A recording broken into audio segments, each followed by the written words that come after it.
to talk about particularly Hangetsu and to a lesser extent Nijushiho, because they put a lot of emphasis on a different way of generating power to most other katas in the martial arts system. Now, particularly with Hangetsu, when I was first taught this, the Japanese instructors, they used to teach us all really dynamic tension, tense everything up. I was told it's about dynamic tension and about making us stronger. It's not a particularly efficient way of doing it. If you want to be stronger and build up your muscles, go down the gym. That's much more efficient than doing a slow kata in dynamic tension. Okay? It's not a particularly efficient way of doing things. It doesn't increase your martial skills apart from just making you a little bit stronger. It doesn't really do an awful lot that way. What Hangetsu is particularly about is about the internal system, okay, the fascial system. So if you're not sure what fascial system is, because it is getting relatively new in a lot of martial arts circles, your muscles are isolated. At both ends, a muscle's joined to a bone at one end, joined to a bone at the other end, so it can pull on something and move, okay? The fascial system covers your muscles, and it goes from one muscle over the joint onto the next muscle, and it forms chains throughout the body.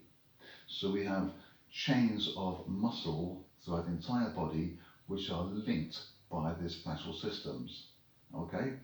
I say systems, okay, there's quite a few of these fascial chains going throughout the body. I'm not going to explain them all here. So, okay, we've got these fascial chains going throughout the body.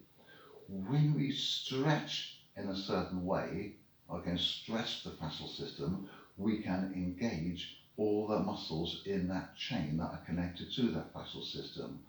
And this is what internal power is largely about. It's engaging a whole chain of muscle by using the fascial system rather than trying to tense everything at the same time. Okay, tension, when you tense, you tend to isolate. When we stretch, you connect throughout the system. Okay?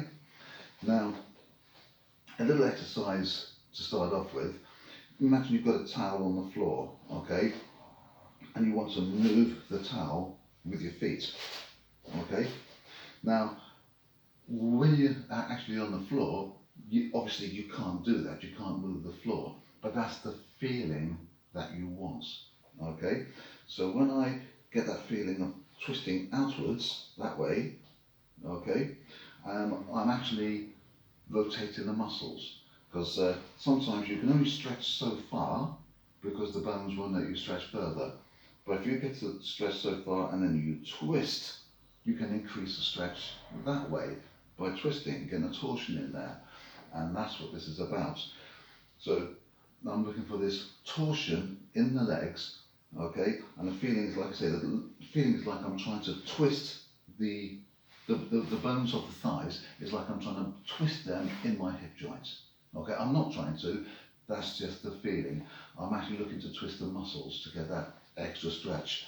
At the same time, if you do it with your arms as well, so everything, this is what we call the open position, everything comes open. As we do that, the chest comes out a little bit. And then we close. And again, going back to the towel analogy, this time imagine trying to move the towel, rather than moving the towel outwards, imagine moving it inwards. So you've got that twisting feeling and it's twisting into the floor, okay? But now you're rotating inwards, okay? You're rotating the muscles the other way. And we do that with the arms as well. So it's almost like, you know, in the bones in the upper arm, I'm twisting that in my shoulder sockets, okay? Not just the same as I'm trying to twist my bones in my hip joints.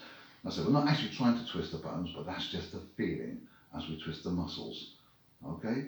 So just try that a few times. Open, chest comes out, close, chest tends to come in a little bit, okay? Now, once you've tried that a few times, then put it into Hangetsu. So as we start off, and I do the Uchuki, okay, the open inside block, now I want this open feeling. Okay, so that open feeling that we just practiced, do it there. So I'm twisting the feet outwards, I'm twisting the shoulders outwards, and then when I do the punch, I close. So I rotate the legs the other way.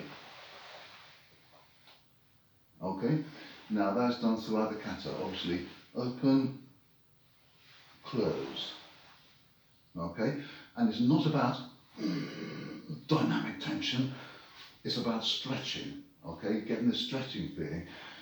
It feels similar, it feels almost like a tension, but it's not, it's a stretch. Okay, and it also comes to this one where we spin around to there and then pull back. That one's open. Okay, so we open the legs, open the arms, and then we close as we pull. Okay, once you get used to this, you'll find it appears in other katas. It's similar to Bosai Dai, similar feeling there. So it is in other katas too. It's just that this kata really emphasises this movement more than most others. So like I say, get the feeling open, close, put it into your techniques, open, close, and you're not looking to tense, you're looking to stretch and rotate. Okay? So that's Hangetsu. That is one of the main ways of generating power in Hangetsu. It's different to most other katas, whereas most in karate, particularly Shotokan, my style, most of the power is generated by pushing your body weight forward. Okay, so there's all that body weight forward, bang, going into technique. With Hangetsu, we don't have much body movement. Okay, Hangetsu is ideal for slippery surfaces. If you're on a muddy field or an icy ground, where if I'm on a kind of an icy surface and I do my normal kind of bang, there's a good chance I might slip, lose my balance, and fall away. So that kind of dynamic, not good on uneven surface. Hangetsu, ideal for slippery surface. Okay, but we don't actually have much body movement, much body weight going forward. But when we're engaging an entire chain of muscle throughout all these kind of fascial systems and engaging the whole chain of muscle, you generate an enormous amount of power, but in a different way. So at the beginning of the kata, we're doing it slowly, open, close. At the end of the kata, we have these sequences, whereas we're doing the inside block, double punch. Okay, so we started doing it slow to get the feeling, then we do it fast at the end of the kata, how you'd actually apply it. But again, there's not a lot of movement, but there's still a lot of power because you're engaging the whole chain of muscle rather than the body weight going forward. It's a different mechanism. Now, when we look at Nijushiho, they've got a very similar mechanism as well. Okay, now Hangetsu is sometimes known as wide hourglass stance.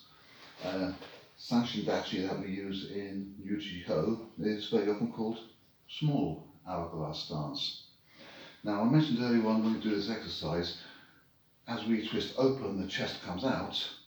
As we close, the chest comes in. Now this is used a little bit more in Nijushiho with the smaller stance. So we've got these movements, quite a few where they come round, and we've got this double punch. Now again, there's no hip rotation, there's no throwing the body weight forward, but if I use that open feeling, I fall back, I open everything up, so I've got the open feeling there, then I use the closed, the chest expanded, then I use the closed feeling, and the chest goes concave. Now, rather than me pushing the chest backwards, it's more like I start there and I curve the hips and the shoulders kind of go forward. So I still got that body weight going forward, okay, about this point, and it's like I create a bow, as like a bow and arrow, bang, it all goes forward that way. So we stretch one way and release. And again, everything opens, everything releases into the technique. Okay, so open, that we do at the beginning, open, close, close. That's how we apply it. And it's a movement where you don't have a lot of movement. You don't have a lot of body weight going forward. You don't have the big hip rotation, a big button. No, we're very confined movement. And the only way you're going to generate power, really, with such a small, where the body is actually not moving very much, is to engage this internal system, okay? It comes into Nijushiho, a couple of parts where you've got this pushing and a double punch. So it's in Nijushiho quite a few places. So, like I say, start off with this exercise, open, close. Try that a few times, then put it into the katas. If you found this video useful, please subscribe and like below and leave me a comment, and thank you very much for watching.